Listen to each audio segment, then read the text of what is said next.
ইহঁত দুটাক ৰাতি যেনেকৈ শুৱাও নহয়, ৰাতিপুৱালৈ তেনেকৈ নাথাকেগৈ আৰু। হেপী বাৰ্থডে বেটা। নমু জন্ম হওঁতে ভাবিছিলোঁ কেনেকৈ যে ডাঙৰ কৰিম, ল'ৰা তাতে দুটা আৰু ইহঁতৰ উৎপাতো বহুত বেছি হয়। কিন্তু সঁচাকৈ কৈছোঁ, যিমান কষ্ট হ'ব বুলি ভাবিছিলোঁ তেনেকুৱা একোৱেই মানে কষ্ট নাপালোঁ। আৰু এই দুবছৰ কেনেকৈ যে পাৰ হৈ গ'ল সেইটোও গম নাপালোঁ আচলতে। আৰু আজি তাৰ দুবছৰীয়া বাৰ্থডে আহি গ'ল। চাবলৈ গ'লে ইমান সোনকালে সময়বোৰ যায় আৰু ল'ৰা ছোৱালীবিলাকো ইমান সোনকালে ডাঙৰ হৈ যায়। এয়া চাওক, সি শুই আছিলে, যেতিয়াই বেলুনটো দেখিলে বেলুনটোৰ পিছে পিছে দৌৰ মাৰিছে। আৰু সঁচাকৈ ল'ৰা ছোৱালীবিলাক বৰ সোনকালে ডাঙৰ হৈ যায় আৰু সময় থাকোঁতেই আচলতে যিমান মন যায় সিমান সিহঁতক মৰম কৰি কৰি আঁকোৱালি লৈ ডাঙৰ কৰিব লাগে। আৰু তাক এয়া উঠাই আনিলোঁ তাৰ বাৰ্থডে স্পেচিয়েল গিফ্ট। এইখন আচলতে আমি অমুকো এনেকুৱা এখন আনি দিছিলোঁ। আৰু আজিকালিতো বহুত ভাল ভাল গাড়ীবিলাক ওলাইছে, কিন্তু অমুৱে খুজিছিলে এটা সময়ত আৰু আমি তাক নিদিলোঁ।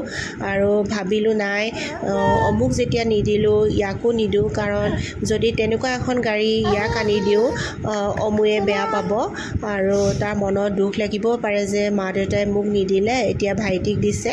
সেইকাৰণে দুইটাৰে গিফ্ট একেই ৰাখিলোঁ আমি।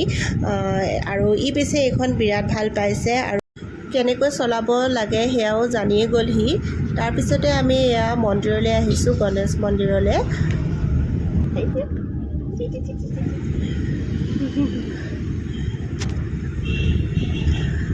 ল'ৰা ছোৱালী ডাঙৰ কৰিবলৈ কষ্ট আছে, কষ্ট নহয় বুলি মই নকওঁ, কিন্তু যেতিয়া দুটা ল'ৰা ছোৱালী একেলগে ডাঙৰ হয় তেতিয়া অলপ হ'লেও মানে কি হয়, মাক দেউতাকৰ কষ্টটো কমি যায়, কাৰণ দুইটাই দুটাৰ সংগী হৈ পৰে।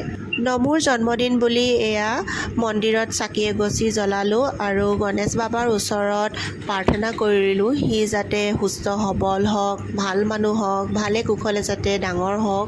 আৰু লগতে অমুৰো কাৰণেও মংগল কামনা কৰি তেওঁৰ চৰণত আশীৰ্বাদ বিচাৰিলোঁ, সিও যাতে ভাল মানুহ হওক, সুস্থ সবল হওক।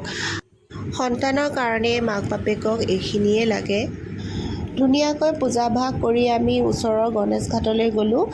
আৰু ইয়ালৈ আহিলে গণেশ ঘাটলৈ অহা হয়েই, কাৰণ ইমান ভাল লাগে আৰু ইমান ধুনীয়া বতাহ মাৰি থাকে ইয়াত, বৰ ভাল লাগে ইয়াৰ পৰিৱেশটো।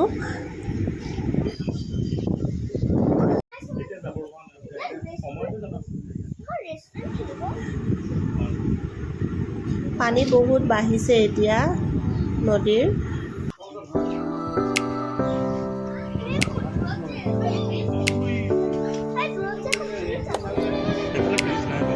ইয়াতে গোটেই সেন্দুৰ লগালে।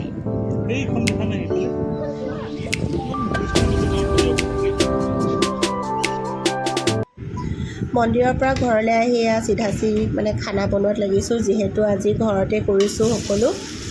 বাহিৰত যাবলৈ মানে অমুৰ কাইলৈ পৰীক্ষাও আছে, সেইকাৰণে আজি ঘৰতে কৰিলোঁ। একেবাৰে সৰুকৈ এটা মানে চেলিব্ৰেশ্যন আৰু, বেছি মানুহ মতাও নাই, খালী ঘৰৰ মানুহখিনিয়ে। আৰু এয়া মই পোলাও বনাইছোঁ আৰু এইফালে চিলি ফিছ বনাই আছোঁ।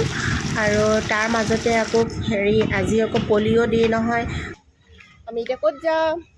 পলিঅ' খাব যাম।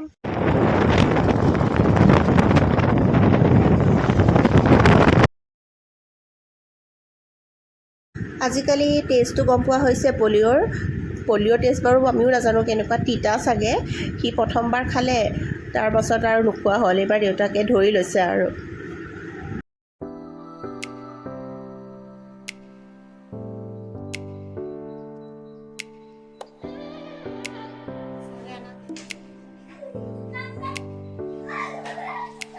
Uito, Baba.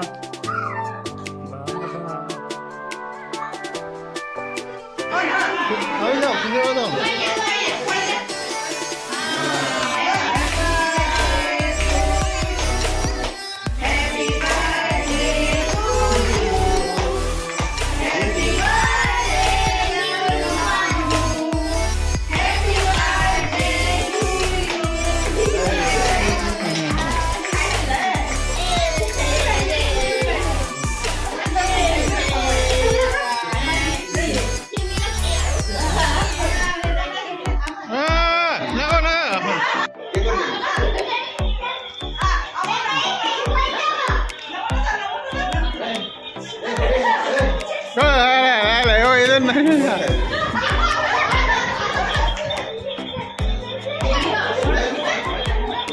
বেশি ওচৰ নহয়